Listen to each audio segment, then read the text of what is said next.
నిష్ణాతులే ఉండాలి, ఖచ్చితంగా అకాడమిషియన్సే ఉండాలి. అట్లా ఉంటేనే పిల్లలకు కూడా భవిష్యత్తు ఉంటుంది, దేశానికి కూడా భవిష్యత్తు ఉంటుందని చెప్పి కూడా వారి గురించి అగేన్స్ట్ ఫెడరల్ స్పిరిట్ అని చెప్పి కూడా వారికి గట్టిగా ఖండితంగా చెప్పడం జరిగింది.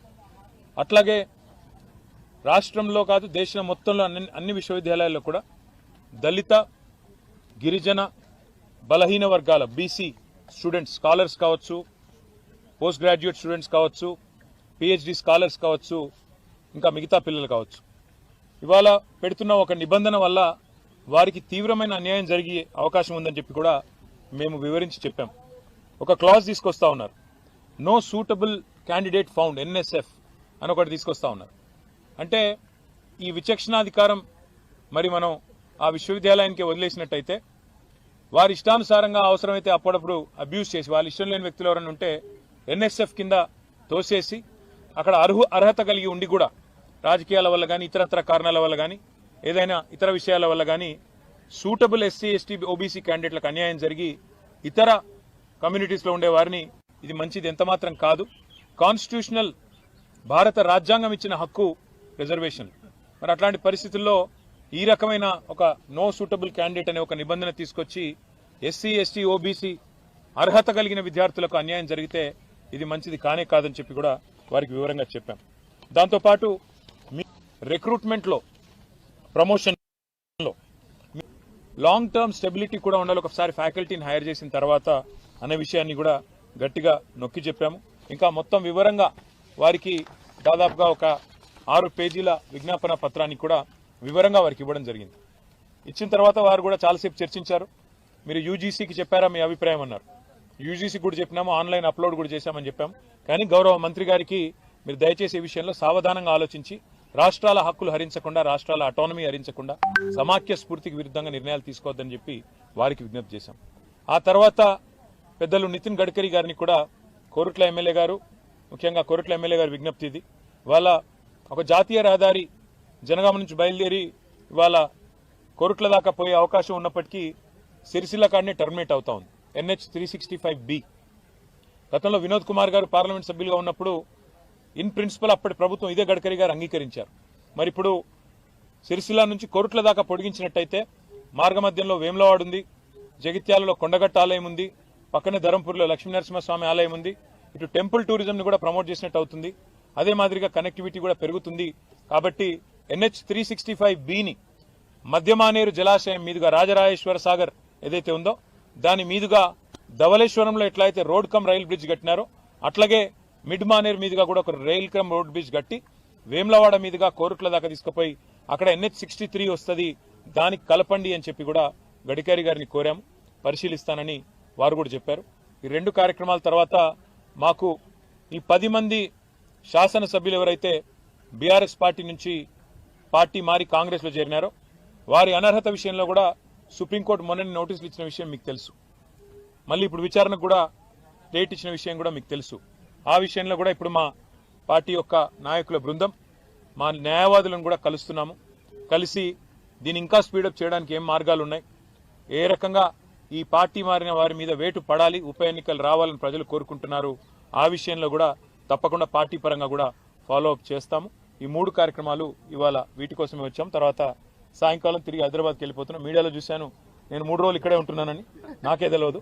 సాయంత్రం ఫ్లైట్ బుక్ అయి ఉంది కాబట్టి బయలుదేరి వెళ్ళిపోతున్నాను. Thank you. దాదాపు అర్ధగంట సేపు వారితో మీటింగ్ జరిగింది. చాలా వివరంగా మేము వినోద్ కుమార్ గారు, సబితా గారి నేతృత్వంలో మా పార్టీ ఆఫీస్లో చాలా మంది అకాడమిషియన్స్తో, చాలా మంది విద్యార్థి సంఘాల నాయకులతో ఏదైతే ఎంపిక విషయంలో కూడా పారదర్శకత పాటిస్తూ నిష్ణాతులైన వారికి అవకాశాలు ఇవ్వాలి అని వారు కూడా సూచించారు. మేము కూడా ఏకీభవించాం. ఖచ్చితంగా నిష్ణాతులే ఉండాలి, ఖచ్చితంగా అకాడమిషియన్సే ఉండాలి. అట్లా ఉంటేనే పిల్లలకు కూడా భవిష్యత్తు ఉంటుంది, దేశానికి కూడా భవిష్యత్తు ఉంటుందని చెప్పి కూడా వారికి కూడా చెప్పినాం. కానీ ఈ విషయంలో కేంద్రం పూర్తిగా కంట్రోల్ తీసుకోవడం గవర్నర్ల ద్వారా మంచిది కాదు, సమాఖ్య స్ఫూర్తికి మాత్రం ఇది వ్యతిరేకం, this is against federal spirit అని చెప్పి కూడా వారికి గట్టిగా ఖండితంగా చెప్పడం జరిగింది. అట్లాగే రాష్ట్రంలో కాదు దేశం మొత్తంలో అన్ని విశ్వవిద్యాలయాల్లో కూడా దళిత, గిరిజన, బలహీన వర్గాల బీసీ స్టూడెంట్స్, స్కాలర్స్ కావచ్చు, పోస్ట్ గ్రాడ్యుయేట్ స్టూడెంట్స్ కావచ్చు, పిహెచ్డి స్కాలర్స్ కావచ్చు, ఇంకా మిగతా పిల్లలు కావచ్చు, ఇవాళ పెడుతున్న ఒక నిబంధన వల్ల వారికి తీవ్రమైన అన్యాయం జరిగే అవకాశం ఉందని చెప్పి కూడా మేము వివరించి చెప్పాం. ఒక క్లాజ్ తీసుకొస్తా ఉన్నారు, no suitable candidate found NSF అని ఒకటి తీసుకొస్తా ఉన్నారు. అంటే ఈ విచక్షణాధికారం మరి మనం ఆ విశ్వవిద్యాలయానికి వదిలేసినట్టయితే వారి ఇష్టానుసారంగా అవసరమైతే అప్పుడప్పుడు అబ్యూజ్ చేసి వాళ్ళ ఇష్టం లేని వ్యక్తులు ఎవరైనా ఉంటే ఎన్ఎస్ఎఫ్ కింద తోసేసి అక్కడ అర్హత కలిగి ఉండి కూడా రాజకీయాల వల్ల కానీ ఇతరత్ర కారణాల వల్ల కానీ ఏదైనా ఇతర విషయాల వల్ల కానీ సూటబుల్ ఎస్సీ ఎస్టీ ఓబీసీ క్యాండిడేట్లకు అన్యాయం జరిగి ఇతర కమ్యూనిటీస్లో ఉండే వారిని ఇది మంచిది ఎంతమాత్రం కాదు. కాన్స్టిట్యూషనల్ భారత రాజ్యాంగం ఇచ్చిన హక్కు రిజర్వేషన్. మరి అట్లాంటి పరిస్థితుల్లో ఈ రకమైన ఒక నో సూటబుల్ క్యాండిడేట్ అనే ఒక నిబంధన తీసుకొచ్చి ఎస్సీ ఎస్టీ ఓబీసీ అర్హత కలిగిన విద్యార్థులకు అన్యాయం జరిగితే ఇది మంచిది కానే కాదని చెప్పి కూడా వారికి వివరంగా చెప్పాం. దాంతోపాటు మీ రిక్రూట్మెంట్లో ప్రమోషన్లో మీరు ఎక్కువగా మెట్రిక్స్ మీద ఫోకస్ చేస్తున్నారు, కాకుండా రీసెర్చ్ ఎక్సలెన్స్ ఇంకా మొత్తం వివరంగా వారికి దాదాపుగా ఒక 6 పేజీల విజ్ఞాపన పత్రాన్ని కూడా వివరంగా వారికి ఇవ్వడం జరిగింది. ఇచ్చిన తర్వాత వారు కూడా చాలాసేపు చర్చించారు. మీరు యూజీసీకి చెప్పారా మీ అభిప్రాయం అన్నారు. యూజీసీకి కూడా చెప్పినాము, ఆన్లైన్ అప్లోడ్ కూడా చేశామని చెప్పాం.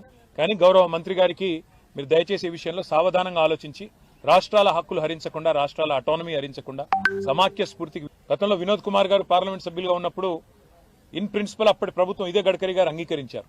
మరి ఇప్పుడు సిరిసిల్ల నుంచి కొరుట్ల దాకా పొడిగించినట్టయితే మార్గమధ్యంలో వేములవాడ ఉంది, జగిత్యాలలో కొండగట్ట ఆలయం ఉంది, పక్కనే ధరంపూర్లో లక్ష్మీనరసింహస్వామి ఆలయం ఉంది, కొండగట్ట ఆలయం ఉంది, పక్కనే ధరంపూర్లో లక్ష్మీనరసింహస్వామి ఆలయం ఉంది. ఇటు టెంపుల్ టూరిజం ని కూడా ప్రమోట్ చేసినట్టు అవుతుంది. అదే మాదిరిగా కనెక్టివిటీ కూడా పెరుగుతుంది. కాబట్టి NH 365B మధ్యమానేరు జలాశయం మీదుగా రాజరాజేశ్వర సాగర్ ఏదైతే ఉందో దాని మీదుగా ధవళేశ్వరంలో ఎట్లయితే రోడ్ కమ్ రైల్ బ్రిడ్జ్ కట్టినారో అట్లాగే దానికి కలపండి అని చెప్పి కూడా గడ్కరీ గారిని కోరాము. పరిశీలిస్తానని వారు కూడా చెప్పారు.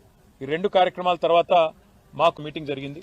చాలా వివరంగా మేము వినోద్ కుమార్ గారు, సబితా గారి నేతృత్వంలో మా పార్టీ ఆఫీస్లో చాలా మంది అకాడమిషియన్స్ తో, చాలా మంది విద్యార్థి సంఘాల నాయకులతో ఏదైతే సమావేశం జరిగిందో ఆ విషయాలన్నీ కూడా సావధానంగా వారికి వివరించి చెప్పాం.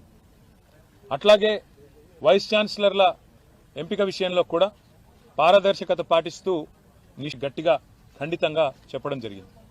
అట్లాగే రాష్ట్రంలో కాదు దేశం మొత్తంలో అన్ని విశ్వవిద్యాలయాల్లో కూడా దళిత, గిరిజన, బలహీన వర్గాల బీసీ స్టూడెంట్స్, స్కాలర్స్ కావచ్చు, పోస్ట్ గ్రాడ్యుయేట్ స్టూడెంట్స్ కావచ్చు, PhD స్కాలర్స్ కావచ్చు, ఇంకా మిగతా పిల్లలు కావచ్చు, ఇవాళ పెడుతున్న ఒక నిబంధన వల్ల వారికి తీవ్రమైన అన్యాయం జరిగే అవకాశం ఉందని చెప్పి కూడా మేము వివరించి చెప్పాం.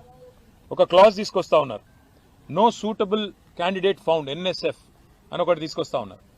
అంటే ఈ విచక్షణాధికారం మరి మనం ఆ విశ్వవిద్యాలయానికి వదిలేసినట్టయితే వారి ఇష్టానుసారంగా అవసరమైతే అప్పుడప్పుడు అబ్యూజ్ చేసి వాళ్ళ ఇష్టం లేని వ్యక్తులు ఎవరైనా ఉంటే NSF కింద తోసేసి అక్కడ అర్హత కలిగి ఉండి కూడా ఇతరత్ర కారణాల వల్ల కానీ ఏదైనా ఇతర విషయాల వల్ల కానీ సూటబుల్ ఎస్సీ ఎస్టీ ఓబీసీ క్యాండిడేట్లకు అన్యాయం జరిగి ఇతర కమ్యూనిటీస్లో ఉండే వారిని ఇది మంచిది ఎంతమాత్రం కాదు. కాన్స్టిట్యూషనల్ భారత రాజ్యాంగం ఇచ్చిన హక్కు రిజర్వేషన్. మరి అట్లాంటి పరిస్థితుల్లో ఈ రకమైన ఒక నో సూటబుల్ క్యాండిడేట్ అనే ఒక నిబంధన తీసుకొచ్చి ఎస్సీ ఎస్టీ ఓబీసీ అర్హత కలిగిన విద్యార్థులకు అన్యాయం జరిగితే ఇది మంచిది కానే కాదని చెప్పి కూడా వారికి వివరంగా చెప్పాం.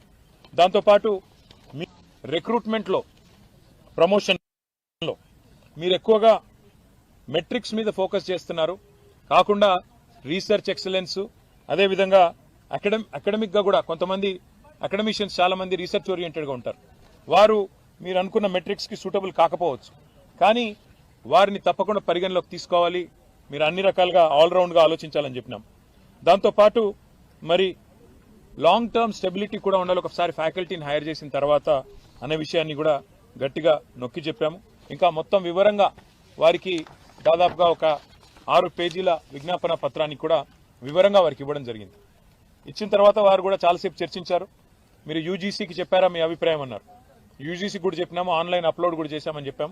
కానీ గౌరవ మంత్రి గారికి మీరు దయచేసి ఈ విషయంలో సావధానంగా ఆలోచించి రాష్ట్రాల హక్కులు హరించకుండా, రాష్ట్రాల అటానమీ హరించకుండా సమాఖ్య స్ఫూర్తికి విరుద్ధంగా నిర్ణయాలు తీసుకోవద్దని చెప్పి వారికి విజ్ఞప్తి చేశాం. ఆ తర్వాత పెద్దలు నితిన్ గడ్కరీ గారిని కూడా కోరుట్ల ఎమ్మెల్యే గారు, ముఖ్యంగా కోరుట్ల ఎమ్మెల్యే గారి విజ్ఞప్తి ఇది, వాళ్ళ ఒక జాతీయ రహదారి జనగామ నుంచి బయలుదేరి ఇవాళ కోరుట్ల దాకా పోయే అవకాశం ఉన్నప్పటికీ సిరిసిల్ల కాడనే టర్మినేట్ అవుతా ఉంది NH 365B. గతంలో వినోద్ కుమార్ గారు పార్లమెంట్ సభ్యులుగా ఉన్నప్పుడు ఇన్ ప్రిన్సిపల్ అప్పటి ప్రభుత్వం ఇదే గడ్కరీ గారు అంగీకరించారు. మరి ఇప్పుడు